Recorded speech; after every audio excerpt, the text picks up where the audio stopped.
रखना है। नंबर 1 सबसे पहली चीज है कोलेस्ट्रॉल मैनेजमेंट आप कंसिडर करते हो विद हार्ट हेल्थ। मतलब हार्ट का कईयों को लगता है कि अगर कोलेस्ट्रॉल बढ़ गया तो हमारी हार्ट हेल्थ जो है वो इफेक्ट हो जाएगी। But I would like to clear about this thing कि कोलेस्ट्रॉल जो है वो 80% ग्लूकोज से बनता है और 20% जो है वो हेल्दी फैट से बनता है। सो कोलेस्ट्रॉल का डायरेक्ट रिलेशन है हमारे इंसुलिन मैनेजमेंट के साथ, क्योंकि अगर आपका ग्लूकोज लेवल मैनेज नहीं है, अगर आप डायबिटिक हो तो आपको कोलेस्ट्रॉल होने का डर रहता है, क्योंकि हमारी बॉडी जो है वो 80% ग्लूकोज फॉर्मेशन से कोलेस्ट्रॉल की फॉर्मेशन जो है वो करती है। सो हमारे लिए हेल्दी फैट, जैसे हमें लगता है कि हमें अगर हार्ट का इश्यू आ गया है तो कहीं को इश्यू लगता है कि घी नहीं खाना चाहिए या हमें ऑयल बंद कर देना चाहिए, ऐसा नहीं है। हमारी बॉडी को हेल्दी फैट्स की रिक्वायरमेंट है, तो जो हमारा सैचुरेटेड फैट्स होते हैं दैट इज देसी घी और medium chain triglyceride that is coconut, ये हमारे हेल्दी फैट्स में है। नॉट ओनली दिस, जो विटामिन ई कंटेंट हमें नट्स में से मिलता है, आमंड्स, वॉलनट्स और सीड्स में से मिलता है, पंपकिन सीड, सनफ्लावर सीड, वो सब चीजें हमारी हार्ट हेल्थ के लिए बहुत ही ज्यादा एसेंशियल है, क्योंकि वो fat soluble vitamin that is vitamin A, D, E, K की एब्जॉर्प्शन करने में हेल्प करते हैं और यही फैट सॉल्युबल विटामिन जो है वो हमारी हार्ट हेल्थ को जो वो बेटर करते हैं। सो सिर्फ डायरेक्टली कोलेस्ट्रॉल मतलब आपको लगता है कि हम घी खा लेंगे तो उससे प्रॉब्लम आ जाएगी, क्योंकि कोलेस्ट्रॉल एनिमल प्रोडक्ट्स में होता है, एनिमल से आता है, प्लांट में हमारा कोई कोलेस्ट्रॉल जो है वो नहीं होता है। तो हमें अपनी गुड हार्ट हेल्थ के लिए जो है वो हेल्दी फैट्स खाना जरूरी है और 80% वो ग्लूकोज से बनता है कोलेस्ट्रॉल और 20% हमारी फैट से बनता है। तो हमें अपनी डायबिटिक मैनेजमेंट करना भी बहुत जरूरी है to manage your heart health. That's number 1। Number 2, हमारा हार्ट जो है वो आपके लिए पूरे 24 घंटे 24/7 आपके लिए जो है वो काम करता है कि नहीं करता है? दौड़ता रहता है, धक धक धक धक धक धक चलता रहता है। लेकिन हम उसके लिए टाइम निकाल रहे हैं कि नहीं निकाल रहे हैं? हमारा उसके लिए टाइम निकालने का क्या मतलब है? मतलब अगर हम पूरा दिन बैठे हुए हैं और हमारी एक्टिविटी बहुत कम है तो हमारी हार्ट हेल्थ जब उतनी ही इफेक्ट करती है। आप खुद देखिए, जब आप कुछ कार्डियो एक्सरसाइज करने के लिए जाते हो, कोई वॉकिंग करते हो या आपकी बॉडी जो है कोई एक्सरसाइज रूटीन करती है, तो हमारा हार्ट कितना खुश हो जाता है, उसकी पंपिंग कैपेसिटी कितनी अच्छी हो जाती है और वो खुद ब खुद ऑक्सीजन सप्लाई जो है वो हार्ट में जाना स्टार्ट हो जाता है। सो अगर आपका हार्ट आपके लिए 24 घंटे 7 दिन काम करता चला जाता है और एक दिन अगर वो बंद हो गया तो आप तो गए कि नहीं?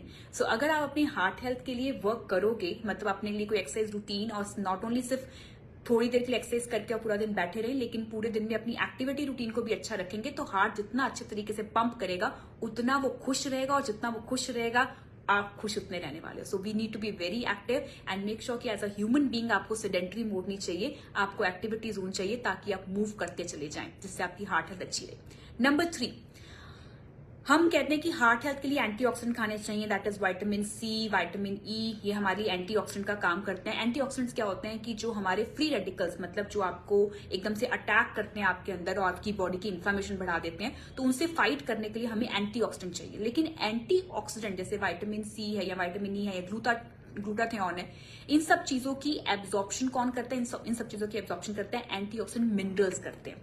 तो अगर आप विटामिन ए खा रहे हो, साथ साथ में हमें अपनी डाइटरी रूटीन में कॉपर, मैग्नीशियम, मैंगनीज, जिंक ये होना बहुत जरूरी है ताकि हम एंटीऑक्सीडेंट विटामिन को भी एब्जॉर्ब कर सके। और वो चीजें हमें कहां से मिलती हैं? वो चीजें मिलती हैं हमें काजू, कैश्यू नट से। सो अगर आपको रात को नींद भी नहीं आती है और आपको रात को भूख लगती है तो we can have cashew nut at that time, जो आपकी हार्ट हेल्थ के लिए भी हेल्प करते हैं, but not more than 6 to 7।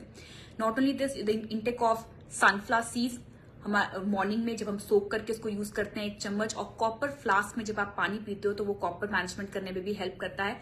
Zinc के लिए पंपकिन सीड्स को इंक्लूड करना, सिलेनियम के लिए ब्राजिल नट्स को इंक्लूड करना और मैंगनीज के लिए स्पिनच, पाइनएप्पल और राइस का इंटेक अपनी डेली रूटीन में हम जैसी वैरायटी को इंक्लूड करते हैं, वो हमारी हार्ट हेल्थ के लिए सबसे ज्यादा बेनिफिशियल है। एंटीऑक्सीडेंट मिनरल्स खाएंगे तभी एंटीऑक्सीडेंट विटामिन जो है वो एब्जॉर्ब होंगे, तभी जो है वो बॉडी फ्री रेडिकल से फाइट कर पाएगी और हमारी बॉडी में इन्फ्लेमेशन कम रहती है। नंबर 4, जब आप अपनी हार्ट हेल्थ के लिए सिर्फ आपने जब टेस्ट रिपोर्ट करवाते हो तो हमें सिर्फ लिपिड प्रोफाइल, मतलब सिर्फ HDL, LDL, टोटल कोलेस्ट्रॉल ही चेक नहीं करवाना है, हमें इसके साथ साथ होमोसिस्टीन लेवल जो कि एक अमीनो एसिड है और CRP, रिएक्टिव प्रोटीन टेस्ट, जो लिवर का प्रोटीन कंटेंट जो है वो मेजर करता है, वहां से हमें पता चलता है कि बॉडी की इन्फ्लेमेशन कितनी हाई है। और होमोसिस्टीन एक ऐसा अमीनो एसिड है जो हमारी ब्लड वेसल्स की स्टिफनेस को जो है वो मैनेज करता है, और होमोसिस्टीन लेवल अगर हाई होगा या CRP लेवल अगर आपका इन्फ्लेमेशन रेट हाई होगा तो उतनी हार्ट हेल्थ जो है वो इफेक्ट की करती है। सो हमें होमोसिस्टीन लेवल मैनेज करने के लिए विटामिन बी का होना बहुत जरूरी है। विटामिन B1, B6, B12 और ये जितने भी विटामिन बी कॉम्प्लेक्स हैं वो हमारे गट हेल्थ के साथ जो है वो फॉर्म अप होते हैं। अगर आपकी गट हेल्थ मतलब आप कॉन्स्टिपेटेड हो, एसिडिक हो, तो आपका विटामिन बी जो है वो ज्यादा एब्जॉर्ब नहीं होता। तो जितना अच्छा गट हेल्थ रहेगा और आपकी हाइड्रेशन ठीक रहेगी, क्योंकि ये vitamin B is a water soluble vitamin. अगर पानी का कंटेंट आप इतने अमाउंट में लेते हो कि बॉडी उसमें ब्लोटिंग क्रिएट नहीं कर रही है, उसमें न्यूट्रिशन एब्जॉर्प्शन बेटर हो रहा है, तो वो चीजें जो है हमारी हार्ट हेल्थ में बहुत हेल्प करती हैं, हार्ट हेल्थ को अच्छा रखने में बहुत हेल्प करती हैं। दैट्स नंबर 4 की होमोसिस्टीन लेवल्स और आपका CRP लेवल जो है वो भी आपने चेक करना है, और ये डिपेंड करता है आपकी गट हेल्थ पे, डिपेंड करता है आपकी हाइड्रेशन पे। Last and not the least, अपनी सिर्फ सोच को अभी इस जमाने में बड़ा मत करो, अपने दिल को भी बड़ा करो, है ना। दिल मतलब अपनी ओवर थिंकिंग को कम करो और दिल को थोड़ा बड़ा करना स्टार्ट करो। जितना ज्यादा आप ओवर थिंकिंग पॉइंट पे चले जा रहे हो, आपका हार्ट उतना ही छोटा हो ही जा रहा है। आपकी ओवर थिंकिंग बढ़ती चली जा रही है। कई बार आपके कंप्लेंट मूड इतने ज्यादा बढ़ जाते हैं कि आपकी ग्रेटफुलनेस एंड ग्रेटिट्यूड जितना कम होता चला जा रहा है, उतना हार्ट आपका प्रेशर झेल नहीं पाता है। सो मेक श्योर अपनी सोच को भी बड़ा करें और अपने दिल को भी बड़ा करें। अपने दिल को बड़ा करना मतलब काइंडनेस की तरफ जो है वो वर्क करना।